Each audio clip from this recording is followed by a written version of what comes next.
Halo semuanya, bertemu lagi dengan channel Tukang Tracing.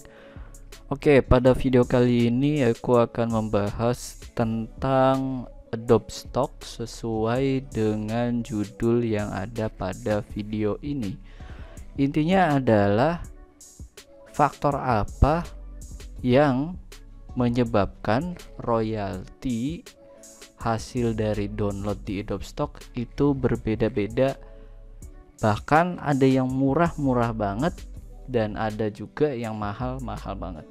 Oke, itu adalah topik kita pada pembahasan kali ini. Langsung aja ke inti videonya setelah yang satu ini.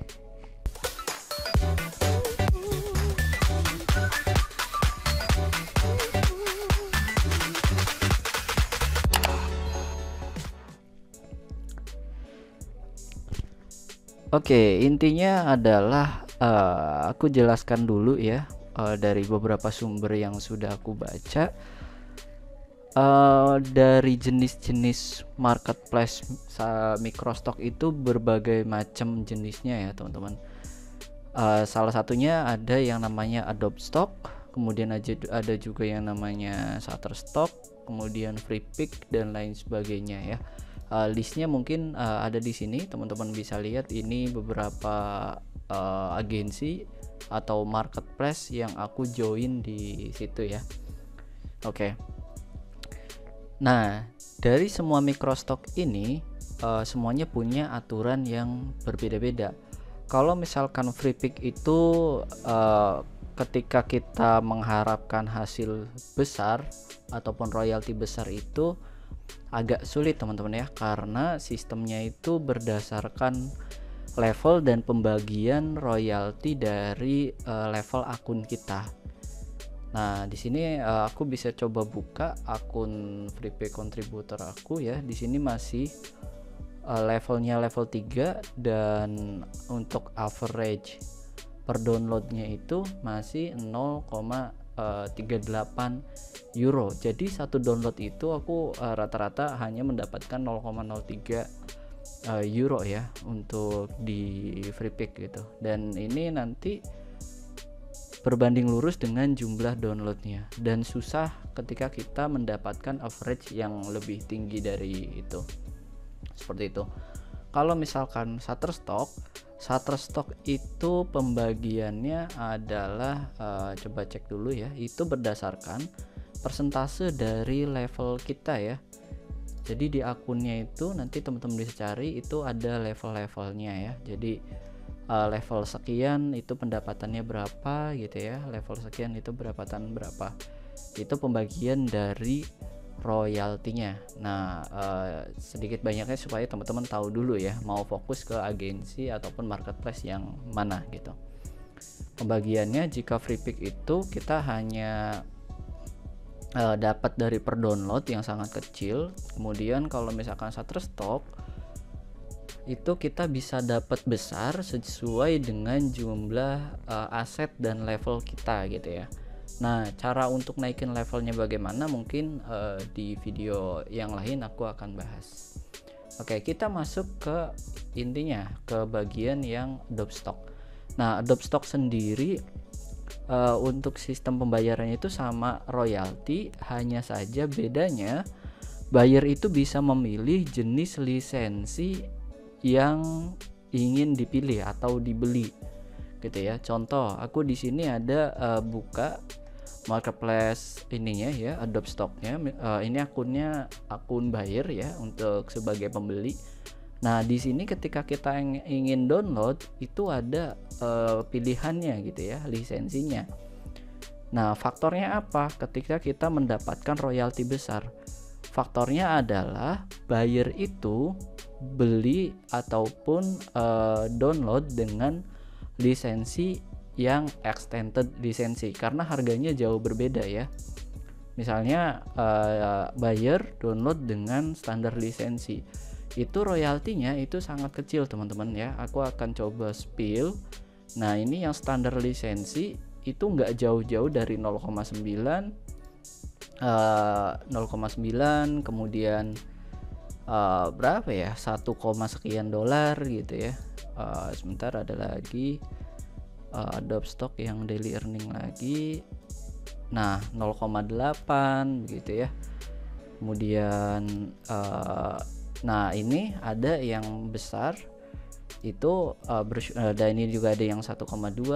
Nah ini gambar yang sama aku pernah di download, royaltinya cuma 0,5 dolar gitu ya. Sementara gambar yang sama juga aku pernah 3 hari yang lalu itu dapat 27 dolar. Nah faktornya adalah pada tindakan buyer atau pembeli memakai lisensi apa begitu.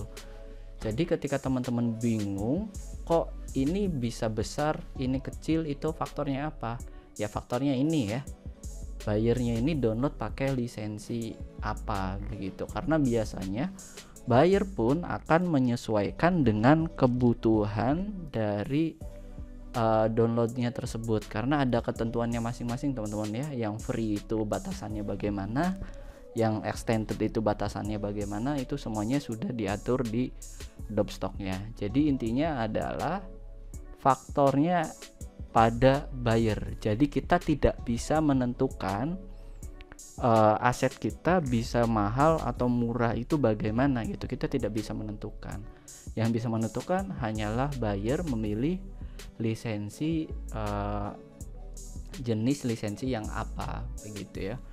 Soalnya ada beberapa pertanyaan kerap kali aku temukan di kolom komentar gitu ya. Pernah melihat di grup Facebook, biasanya banyak di grup semacam kontributor Adobe Stock gitu, mereka share earning yang berbeda-beda gitu meskipun gambarnya sama.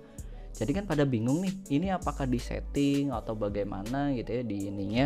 Ternyata enggak, ternyata itu yang menentukan di luar dari kendali kita, yaitu si buyernya sendiri yang memilih. Seperti itu teman-teman ya. Nah kemudian ketika kita mendapatkan satu gambar dengan royalti yang besar, contohnya di sini ya 27 dolar, gambar tersebut masih tetap ada di akun kita begitu. Jadi tidak dibeli secara eksklusif, walaupun dia pakai ini ya, pakai lisensi yang extended tapi sifatnya tidak eksklusif. Jadi di akun kita gambar yang sudah pernah di-download meskipun pakai extended sekalian lisensinya itu masih ada, dan kita masih tetap dapat royalti sampai kapanpun begitu ya, selagi gambarnya masih ada yang download. Itu kelebihan dari kita bermain microstock. Makanya kenapa aku sarankan ke orang-orang yang baru mulai join, jangan fokus di satu ini ya, dia jangan join di satu marketplace atau di satu web gitu. Usahakan banyak web dengan satu aset kita sebar ke banyak marketplace begitu, karena untuk menghindari pembajakan juga. Kerap kali aku melihat orang yang terlalu fokus di free pick, dia nggak daftar di Shutterstock. Ada orang nakal yang aset kita dicuri dari free pick, dia download aset kita, dia re-upload atas nama studionya sendiri di website yang lain, di Shutterstock dan lain sebagainya. Itu kan kita yang rugi begitu ya. Kita cuma dapat satu penghasilan dari free pick, kita yang punya karya, kita yang punya ide untuk membuat karya tersebut, orang lain tinggal comot kemudian tinggal re-upload, dan itu sangat merugikan untuk kontributor. Makanya disarankan ketika teman-teman pengen fokus di microstock, join sebanyak-banyaknya tempat untuk teman-teman sebar aset atau karyanya begitu ya. Karena memang mayoritas untuk microstock sendiri itu sifatnya non eksklusif semua teman-teman ya. Jadi kita misalnya udah upload di free pick, kita boleh upload di tempat yang lain juga begitu. Walaupun memang saling melengkapi ya. Kadang aku juga di bulan tertentu free pick yang ramai nih, free pick lagi naik begitu. Kemudian ada juga di bulan tertentu Shutterstock lagi naik gitu, dan ada Adobe Stock lagi turun begitu. Jadi saling melengkapi, kita nggak ini ya, nggak berpaku pada satu tempat, kita sebar aja gitu. Toh kita sudah punya asetnya, tinggal mengikuti aja aturan di marketplace tersebut apa, kita tinggal ikuti.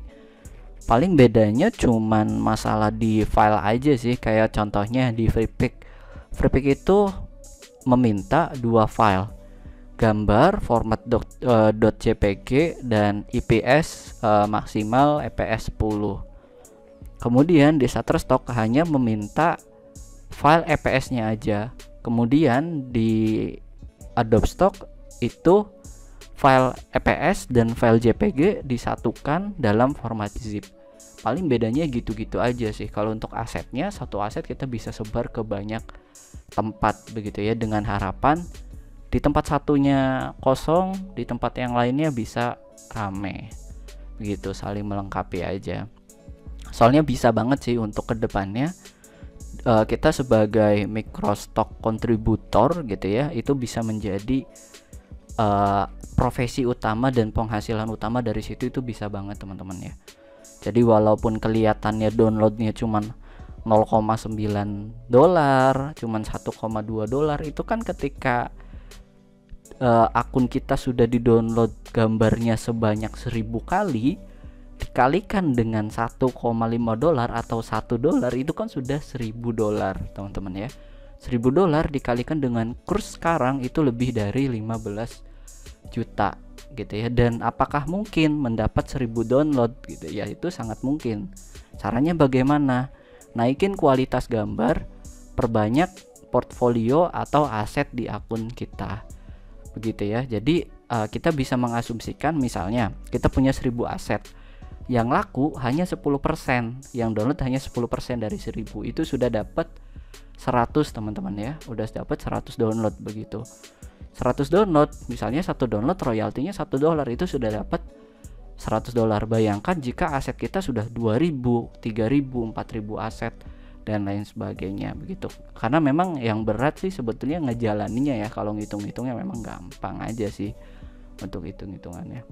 Aku aja di sini coba untuk konsisten gitu ya. Sebulan seenggaknya mungkin minimal 50 atau 70 gambar itu bisa disubmit dalam 1 bulan. Atau akumulasi 1 tahun itu ya minimal ada 1000 aset gitu, atau 700 aset yang diupload dalam setahun gitu. Syukur-syukur kalau kitanya punya modalnya, kita bisa hiring orang untuk bikin aset. Kemudian kita ngetim, kita bisa targetin misalnya 1 bulan 2000 aset, 1 bulan 3000 aset, itu bisa banget begitu ya kalau kita punya modalnya untuk hiring orang gitu ya. Itu juga yang dilakuin ke banyak kontributor yang rankingnya udah di atas ya. Kita akan coba lihat di Freepik contohnya, di Raw Pixel ini kan dia kontributor begitu ya, asetnya sudah 175.000 aset gitu ya. Dia sudah memiliki 175.000 aset, dan aku yakin dia nggak sendiri, pasti ini agensi atau perusahaan begitu ya yang punya timnya banyak. Karena nggak mungkin juga dia kelola sendirian begitu ya dengan aset sebanyak ini gitu. Jadi dan jumlah downloadnya 220 sekian juta kali download. Itu udah berapa teman-teman ya royaltinya yang didapat dari ini ya, dari menjadi Freepik contributor begitu. Lumayan banget sih sebetulnya gitu ya. Oke, sudah lumayan agak melenceng ya, bahasnya lumayan jauh karena ya sekalian aja sih sebetulnya ada beberapa topik yang bisa dibahas dalam satu video, cuman biar nanti kita bisa pembahasan di video yang lain, makanya kita stop sampai di sini dulu. Oke, mudah-mudahan dari video ini teman-teman mendapat manfaat dan bisa ada kesimpulan mengenai hal-hal yang sudah aku sampaikan. Ketika ada hal yang ingin ditanyakan atau ingin dibahas atau ingin didiskusikan, silahkan ketikkan di kolom komentar. Sebisa mungkin nanti aku akan jawab dan kita bisa diskusi di sana. Oke, sampai bertemu di video selanjutnya. Terima kasih.